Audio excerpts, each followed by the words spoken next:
Podshohlarni taxtga o'tirgan sahnasini ko'z oldingizga keltiringda. Eski spektakllarda, video filmlarda yoki kinolarda faqat siqilib o'tirishadi. O'shanaqa bir shoh bor ekan. Hech halovati yo'q ekanda. Bir kun yoniga vazirini chaqiribdi-da. Aytibdi, vazir debdi, bir savol bor debdi. Shu darvozabonni kuzataman debdi, soqchini. Ertalabdan kechgacha kayfiyati xush joyida. Kuladi, yondagi bilan hazillashadi, yana kuladi. O'zini tabassum qiladi. Hayotidan mamnun. Vaholanki hech narsasi yo'q.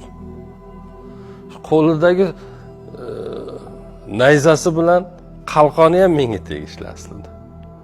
O'sha ham uniki emas o'zi. Lekin uni xursandligini aytmaysizmi? Lekin men saltanatimni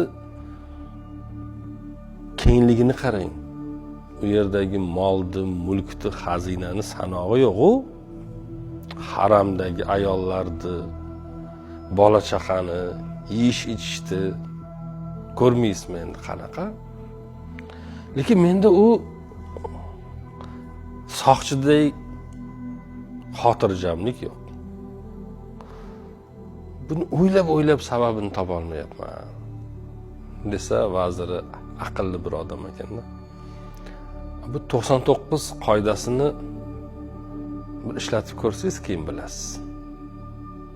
99 deganing nimasi? Bir xaltaga, hamyonga 99 dirham soling-da, hamyonni ustiga 100 dirham deb yozing.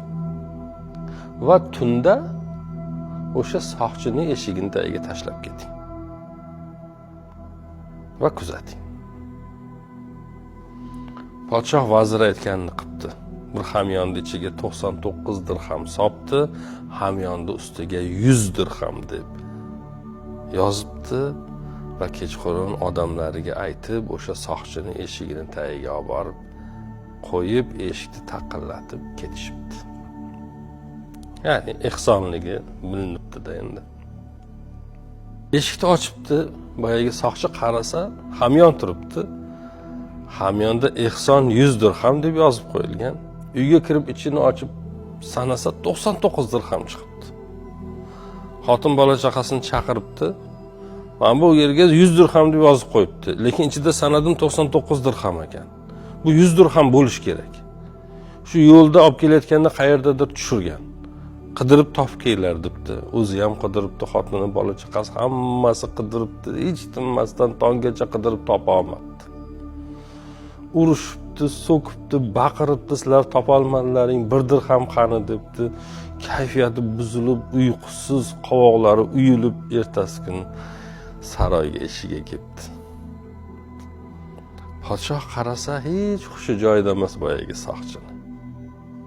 Keyin vazirni chaqiribdi. Buni ahvoliga nima bo'ldi desa, uni qara ko'rmaysizmi? 99ga shukr qilmay birini qidirib yuribdi bu.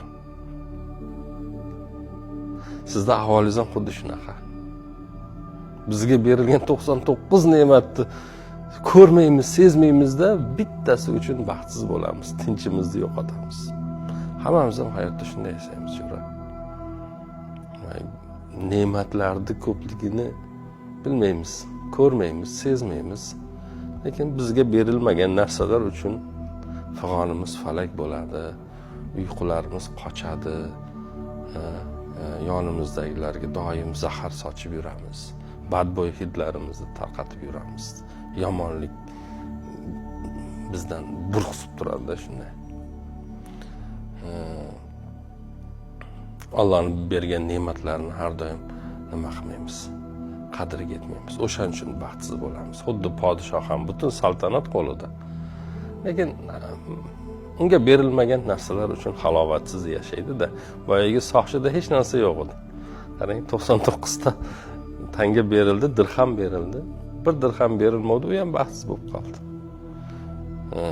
Har doim bir narsa bilan ro'baro bo'lganda bizni xafa qiladigan mana shu 99 qoidasini bir eslasak, darrov aqlimiz joyiga keladi deb o'ylayman. Bizga berilgan narsalar 99 ta. 999 ta, 9999 ta, 9 million ketavering, tushunyapsizmi? Faqat berilmagani bitta. Ana shu bitta deb qolganini ko'rmaymiz. Shu ojiz bandamizda.